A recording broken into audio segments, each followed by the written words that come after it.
জুলাইয়ের 5 তারিখ থেকে যখন দাবিতে আন্দোলন শুরু হলো, আমাদের কিন্তু রক্ত টকবক করে ফুটছে। আমরা চিন্তা করলাম কি করা যায়। ফার্স্ট টাইম আমরা টার্গেট নিলাম যে আমরা একটা ন্যাশনাল ইউনিভার্সিটির স্টুডেন্টদেরকে মাঠে নামাতে পারি, সেজন্য আমরা টক শো আয়োজন করবো। এটা ছিল আমাদের ফার্স্ট প্ল্যান। আয়োজন করবো, অনেক কিছু যোগাযোগ করলাম, অনেকে রাজি। আবার অনেকে বলছে ভাই টকশো কি, মাঠে আসেন দেখা হবে, কথা হবে, টকশো দিয়ে কি হবে। বললাম আমাদের মানুষ অল্প, মানুষদেরকে অর্গানাইজ করার জন্য টকশো করতে যেতেছি। তো সেই সময় 12 তারিখ ছিল, সময় গড়িয়ে গেল। 15 তারিখ যখন দাবিতে খুব উত্তাল পরিস্থিতি, আমাদের ভাই বোনদেরকে, বিশেষ করে বোনদেরকে যখন রক্তাক্ত করা হলো, আমরা আরো বেশি রক্তগুলো গরম হয়ে গেল। 2024-এর জুলাই অভ্যুত্থানের মাধ্যমে আমরা একটা ফেসিবাদী সরকারকে হটিয়েছি। এই 16 বছরে ফেসিবাদী সরকার যে তার সরকারি আমলাদেরকে তৈরি করেছিল, একদম নিচের থেকে উপরের লেভেল পর্যন্ত, আমরা কিন্তু টোটাল এই আমলাদেরকে, দুর্নীতিগ্রস্ত করাপ্টেড মানুষদেরকে কিন্তু এখন পর্যন্ত বিতাড়িত করতে পারে নাই। আমরা ওই আমলাদের একটা সরকারকে শুধু হটিয়েছি। টোটাল যে যন্ত্রটা যে করাপ্টেড করেছিল, দুর্নীতিগ্রস্ত করেছিল, আমরা কিন্তু এই যন্ত্রটাকে এখনো পরিবর্তন করতে পারি নাই। মিরপুর কেন্দ্রিক, বিশেষ করে আমি তো আমার বাড়ি তো মিরপুরের যে বাইরে ছিল, আমি তাদেরকে সংগঠিত করার চেষ্টা করলাম। বিশেষ করে শাওন, ফয়সল, এরকম যারা যারা ছিল সবাইকে আমি বললাম, সবাই পজিটিভ রেসপন্স করলো। ঠিক সকাল 10টায় আমরা মিছিল শুরু করলাম। ভাবছিলাম যে হয়তো 50 থেকে 60 জন হবে, কিন্তু আলহামদুলিল্লাহ প্রথম দিনে আমাদের 100+ উপস্থিত হয়ে গেল, মিছিল হলো। এবং জানলে খুশি হবেন যে হবিগঞ্জ জেলা কিন্তু প্রথম মিছিল কিন্তু মিরপুর হয়। হবিগঞ্জ জেলাতে কিন্তু প্রথম মিছিল আমাদের মিরপুর হয়। সুজন ভাইদের সাথে আমাদের যোগাযোগ সময় থেকে হচ্ছে যে তারা আবার বিকেলে আপনার স্বাস্থ্যগঞ্জ আসবে। স্বাস্থ্যগঞ্জ আসলো, স্বাস্থ্যগঞ্জ আসার পরে ছাত্রলীগ বাধা দিল। এখানেও সুক্রিয়া যে হবিগঞ্জ জেলার প্রথম যে আহত লোক, সেও কিন্তু আমাদের এলাকায় অলিউর রহমান ইমরান।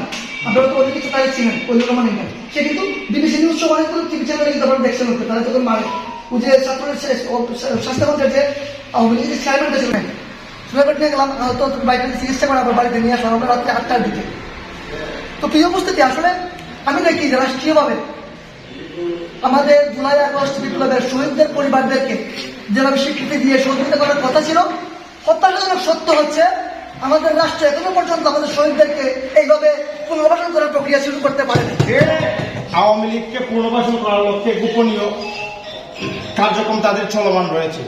আপনারা আপনার জায়গা থেকে আমাদের এই জাতীয় নাগরিক কমিটিতে কিভাবে মানুষের মনোযোগ আকর্ষণ করা যায়, সামাজিক সেবামূলক কাজ করে রাষ্ট্রবিরোধী কাজ হচ্ছে, এখানে সচেতনমূলক বার্তা পৌঁছে দিয়ে মানুষের গণতান্ত্রিক অধিকার প্রতিষ্ঠিত করার লক্ষ্যে আওয়ামী লীগের নেতার সূত্র ধরে মানুষের জমি দখল সহ আওয়ামী লীগের নেতার সূত্র ধরে মানুষের এই সরকারের বিভিন্ন খাত থেকে লিজ আনা, বিভিন্ন সাইডে যারা সরকারি খাত থেকে লিজে অবৈধ 5 বছর 10 বছরের লিজ এনে এখনো পাহাড়ে মাটি কাটতেছে, সরকারি গাছ কাটতেছে, বাল উঠাচ্ছে, এই ধরনের রাষ্ট্রবিরোধী কাজে বিরুদ্ধে কঠোর থেকে কঠোরতম অবস্থান গ্রহণ করতে হবে। এবং আওয়ামী ফ্যাসিস্টদের দূষণ যারা আছে, আপনাদের বাবা বলে কখনো ইসলামপন্থী মানুষরা ওইভাবে আন্দোলন করতে পারে না। আওয়ামী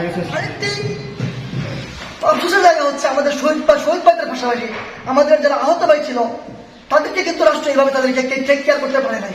আমরা এখনো দেখছি আমাদের অনেক শহীদ আহত ভাই বেডে পড়ে কাটছে, টাকার অভাবে, চিকিৎসার অভাবে। এই যে আমার তানবীর, সে কিন্তু আহত হয়েছে ঢাকায়, বাড়িতে পাওয়া বলে। আমরা তো কিছুদিন আগে শুনলাম প্রথম আলো, আমাদের দেশের নিউজের মাধ্যমে তানবীর এখনো পর্যন্ত কোনো সহযোগিতা পায় নাই। আমরা যোগাযোগ করলাম ঢাকাতে, বৈষম্য বিরোধী আন্দোলনের যে আহতদের যে এসএল গঠিত হলো, আমরা আপনার তার সহযোগিতার জন্য আমরা কিন্তু যে একটা ডকুমেন্ট আমরা কিন্তু নিয়ে আসলাম। আমরা দিলাম উপজেলা প্রশাসনের কাছে, উনি কিন্তু তেমন রেসপন্স করে নাই। উনি বলতে যাবে এটা তো, যে কারণে আমার প্রথম কথা ছিল যে স্বাধীনতা অর্জনের চেয়ে স্বাধীনতা রক্ষা করা কঠিন। তো আমরা স্বাধীনতা একটা অর্জন করেছি, এখন আমাদেরকে স্বাধীনতা রক্ষা করতে হবে।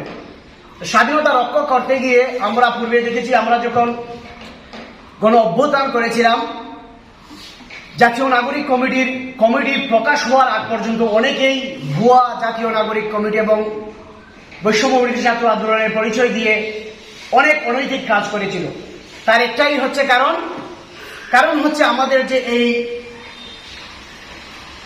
আওয়ামী ফ্যাসিস্টের যে দূষররা আছে, তারা এখনো এই বাংলাদেশের মাটিতে বসবাস করছে। তারা কিন্তু এই বাংলাদেশ ছেড়ে যায় নাই। ভারতের বান্দি, দিল্লির দাসী স্বৈরাচার শেখ হাসিনা ফ্যাসিস্ট সরকার, সে বাংলাদেশ ছেড়ে ভারতে গিয়েছে, কিন্তু তার যে দূষণগুলো আছে তারা কিন্তু এখনো বাংলাদেশেই কিন্তু রয়ে গেছে।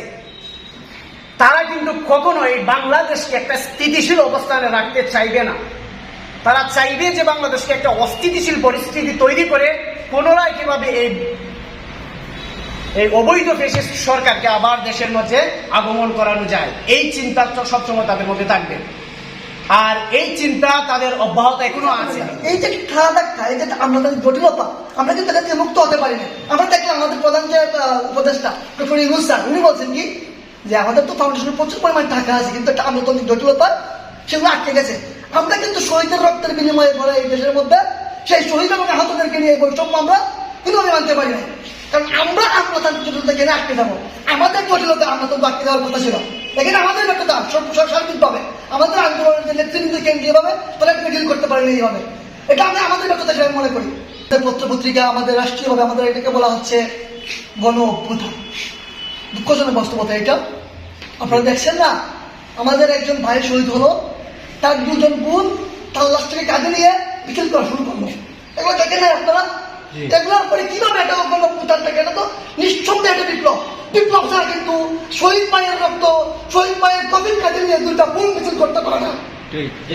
এই উপস্থিতি, লয়ের এই চেতনা, লয়ের এই স্পিরিট শুধুমাত্র আমাদের এই 20-30 জন নয়, শুধুমাত্র এই 66 জন মানুষ নয়, আপামর জনসাধারণ যারা বাহুবলে আসে, যারা পুরাতন রাজনৈতিক বন্দোবস্তকে মন থেকে ঘৃণা করে, যারা এই ক্যাম্পাসের মধ্যে ছাত্র রাজনীতির নামে অস্ত্রের যন্ত্রণাকে ঘৃণা করে, যারা এই বাংলাদেশকে চাঁদাবাজি, লুটতরাজ, ক্ষমতার কর্তৃত্বের ঘৃণা করে, সেই সকল মানুষকে নিয়ে আমরা আমাদের জাতীয় নাগরিক কমিটিকে সুসংগঠিত করতে হবে।